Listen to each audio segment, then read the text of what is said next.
Pues tío, con respecto a la parte del hacking y tal, nos meteremos de lleno, pero a mí siempre cuando traigo a los invitados, claro, los invitados tienen sus inicios, ¿no? En plan, su historia arranca por un lugar y no creo que de primeras ya te destinaras al hacking tan temprano.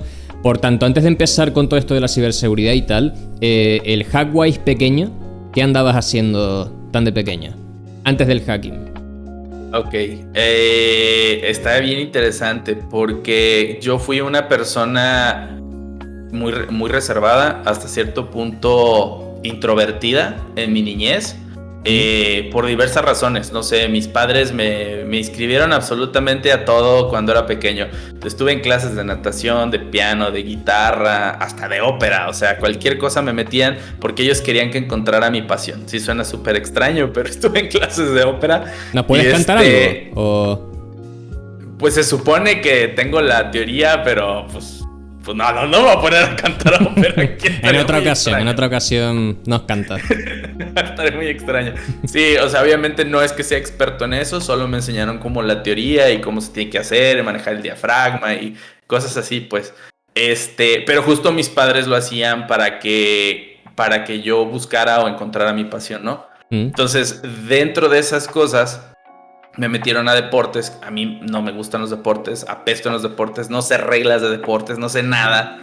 Y tiene una razón de ser. Esto es porque cuando a mí me metían, por ejemplo, a fútbol, yo era muy malo y cuando no jugaba bien y me decían que jugaba muy mal mis compañeros, en lugar de querer intentarlo y ser mejor, simplemente evitaba el deporte o me alejaba o lo seguía haciendo mal. O sea, como que psicológicamente, en lugar de tomarlo como un reto, lo tomaba como una barrera. Malamente, ahora lo veo, pero eso me llevó al final a cosas que me llevaron al día de hoy, ¿no? Porque yo desde ahí, como los deportes no me gustaban, yo me empecé a ser un niño un poquito introvertido y en los recesos, en los recreos, en la escuela, en primaria, yo me iba al laboratorio de cómputo a jugar videojuegos en lugar de ir con mis amigos o ir con gente a jugar deportes, ¿no? Entonces yo me aislaba y me iba a jugar videojuegos. En aquel entonces me acuerdo mucho de un juego que se llamaba Descent.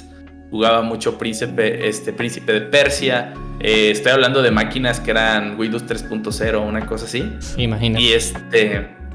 Y el que era el encargado del laboratorio de cómputo se hizo mi amigo y siempre me veía ahí, al grado de que a veces yo me salía de clases y me iba al laboratorio de cómputo y él pues ahora sí que no me reportaba que estaba saliéndome de clases. No sé, está medio extraña esa parte de la historia porque me permitía estar en el laboratorio de cómputo. Ojo, nunca hubo situaciones de abuso. Bueno, eso es importante. Estuvo extraña la situación. Pero al final él me enseñó a programar en LogoWriter, que en realidad era pseudocódigo, así que le dabas instrucciones a una tortuguita de... ¿El qué? ¿Cuál dijiste? LogoWriter. Ah, ni idea de eso, LogoWriter. Es antes del logo. Es como si fuera... Era una tortuguita que tú le decías como AD espacio 90 y caminaba la tortuguita 90 píxeles. Y tú le ponías der 20 y se daba vuelta a la derecha y caminaba 20 píxeles a la derecha. Pero tú tenías como objetivos, era como un juego de programación y tú te decía, tienes que dibujar una estrella y escribe todas las secuencias para lograrlo. Entonces tenías que escribir todo y ya darle enter y lo hacía. Entonces era como para desarrollar lógica y después ya entrabas como a ciclos y a cositas así de programación muy básicas como estructurales. Pero empezaba con esta tortuguita. Y de ahí pues me empezó a llamar mucho la parte de informática. Después eso fue en primaria. Después en casa no querían mis papás que yo usara internet o televisión por cable, que viéramos televisión. Nos controlaban mucho. Yo vengo de una familia que eran sobreprotectores, que suena feo, pero en realidad lo agradezco porque también me hizo quien soy. Donde mis papás, por ejemplo, me controlaban mucho la televisión, no había internet en casa. Cuando llegó la computadora, horarios súper restringidos, pero entonces yo encontraba diferentes maneras de lograr al final utilizar estos dispositivos. Por ejemplo, subí un video al canal también recientemente, justo de unas historias de cómo lograba yo brincar como algunos obstáculos que me ponían mis padres. Pero les voy a platicar uno que no sale ahí, para que sea como otra exclusiva, que está bastante interesante y que ya involucra un poquito hacking. ¿De qué edad estamos hablando más o menos?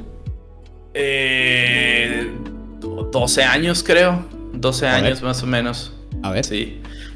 Lo que pasó fue que en casa, al no tener internet, no permitirnos tener internet, teníamos computadora, pero pues yo iba a cibercafés, que eran o cafés internet que les dicen, Sí. con una hermana que es más grande que yo. La acompañaba porque ella estaba en secundaria, yo estaba en primaria y ella ya necesitaba como que para sus tareas, ¿no? El internet para investigar y demás.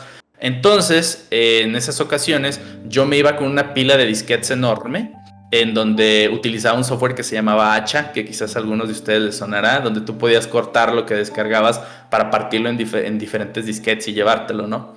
Entonces iba y siempre que llegaba ya descargaba un montón de cosas, de manuales, PDFs, libros, tutoriales, programas, juegos o lo que podía, y me lo llevaba en disquetes a casa. Nada más que, ojo, en aquel entonces el internet era por dial-up. Y cada una de las computadoras del cibercafé utilizaba dial-up, que para aquellos que quizás no les tocó, pues el dial-up era un servicio de internet que necesitabas conectar por teléfono tu computadora, y cada que tú usabas el internet no podían las personas usar el teléfono, ¿no? Entonces, utilizando esto yo llevaba cosas a casa, programas y demás, y en una de esas yo tenía un hábito también de comprar revistas de informática. Compré muchas revistas españolas que tenían discos compactos de informática. Entonces había uno que se llamaba T3, una revista que me gustaba mucho, española, y entre otras, Computer World y otras, y estas tenían disco. En una ocasión compré una que tenía un pingüino pintado, la revista, porque llamó mucho mi atención eso, y tenía un disco compacto. Entonces ese pingüino pues era Tux, el personaje de Linux, y el disco compacto se llamaba Mandrake Linux, que Mandrake se hizo después Mandriva y ahora es Mageia, que es una distribución de Linux. El disco compacto era el instalador de Mandrake y la revista era el manual de instalación de ese sistema operativo. Antes era más difícil instalar Linux, no como ahora que siguiente y ya quedó. Me imagino. Antes tenías que montar tu punto de arranque, el gestor de arranque, group y todas estas cosas. Y yo a mis 12, 13 años pues, no entendía nada de esto. Entonces, como no podía, intenté instalarlo en mi computadora, no lo pude instalar. Porque tenían que formatear la máquina, destruí el sistema operativo, y al destruir el sistema operativo tengo dos hermanos, una hermana más grande y un hermano más chico. De los dos hermanos, resulta que mi hermano quiso utilizar la computadora después que yo, cuando lo había dañado por primera vez, y se enojó y dijo, no, es que ¿por qué otra vez dañaste la computadora? No voy a poder jugar. Y luego mi hermana, yo no voy a poder hacer la tarea, que no sé qué, bla, bla, bla. Y en ese entonces mi papá lo que hizo, en lugar de regañarme, fue y buscó a alguien que me enseñara a formatear esa computadora y que la arreglara y que me enseñara pues a cómo formatearla. Entonces llegó un ingeniero y me explicó cómo instalarle Windows diario que la dañara, y le dijo, explícale cómo instalar a él este disco que quiere instalar. Y el ingeniero en aquel entonces le dijo, no sé cómo instalar eso, pero pues le digo cómo arregle la computadora cada que le dañe, y pues que él le busque y hasta que lo logre. Entonces, tiempo después, como lo agarré como un reto personal y dije, ¿sabes qué? Yo voy a lograr instalar este disco sí porque sí. Iba a cibercafés a buscar manuales en inglés, así como muy básico en aquel entonces, como How to Access Linux, buscaba cómo acceder a Linux en español, y en una de esas encontré una página de una organización que se llama New Order, que quizás a algunos de ustedes les vaya a sonar, y si no ya saben hacia dónde va la historia. Y en buscar How to Access Linux encontré una serie de pasos a seguir, lo seguí y logré acceder a un Linux en el cibercafé que estaba haciendo estas pruebas, pero ese Linux no era mío ni era del cibercafé, era de alguien más. Había hackeado un servidor Linux por primera vez. Hostia, ¿Qué fue lo que pasó? ¿Qué fue lo que pasó? Y les voy a decir un poquito aquí más técnicamente.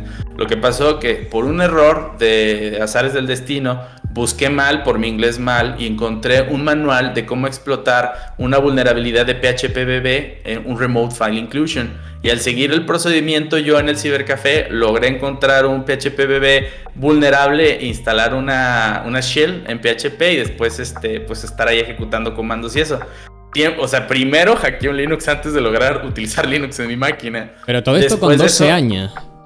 Eso fue como a los 13 años, 14 años. A ver, tío, ya metiendo reverse shells y movidas con 13 años tiene su mérito, ¿eh? Agüita. Sí, fue bastante interesante. New Order era un grupo de de hackers muy importante en Europa. Si lo buscan, es como el nuevo orden mundial, sería como en español. De ahí tuve varias cosas interesantes porque me empecé a meter como en toda la escena de ciberseguridad y empecé a conocer a grupos de hackers bastante interesantes. Doom Team, China Hackers. Si los googlean van a ver cosas bien interesantes ahí. También me encontré a colegas mexicanos, raza mexicana, que les mando un saludo si alguien de por acá anda viendo. Grandes personas de ciberseguridad acá en el ecosistema mexicano.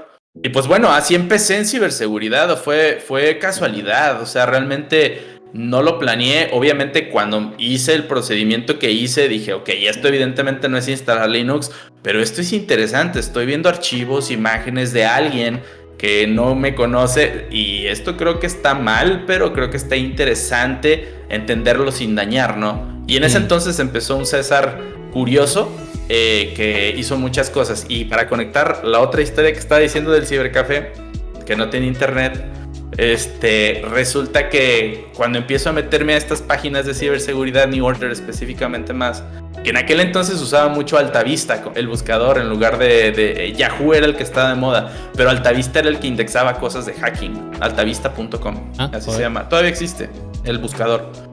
Y viendo en estas páginas di con los famosísimos troyanos, con Sub7, con Cult of the Dead Cow, con NetBoost, con todos estos programas que tú instalas cliente-servidor, tú tienes el software que controla la máquina que se infecta, ¿no? Entonces, viendo esto, me di cuenta que en el cibercafé siempre, como era dial-up, cuando marcaban, a veces se desconectaba el internet de la máquina, ¿no? Porque cada máquina tenía un dial-up, que esto se me hace una locura. Cada computadora en el cibercafé tenía una línea telefónica. Entonces, instalé, creo que fue Back Orifice de Sub7 en la máquina y yo desconecté adrede la máquina del internet y le dije al del cibercafé que se había desconectado. Entonces esta persona fue y la conectó, puso su usuario y contraseña y yo lo pude capturar con la funcionalidad de Keylogger que tenía troyano.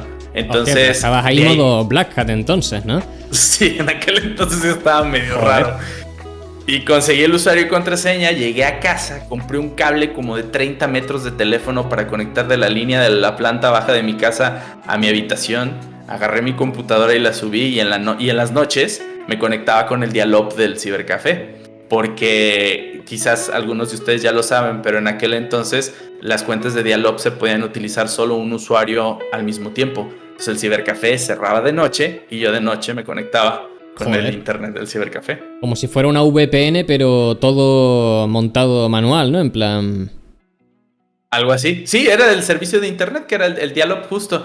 Y lo interesante de todo esto es que ahí empieza el César, curioso, que se meten cosas que no se debe haber metido y que se meten cosas que sí y que lo definen al César que es hoy en día, ¿no? Que estoy por el lado ético, les digo a todos los que están viendo, para los que no me conocen todavía, pero pues yo quise ir. Hubo un momento en mi vida muy importante por el cual decidirme por ese lado. O sea que tú digamos que entonces en la seguridad, en la ciberseguridad empiezas a los 12, 13 años, ¿no? Más o menos ahí empieza ya esa chispilla a encenderse por dentro.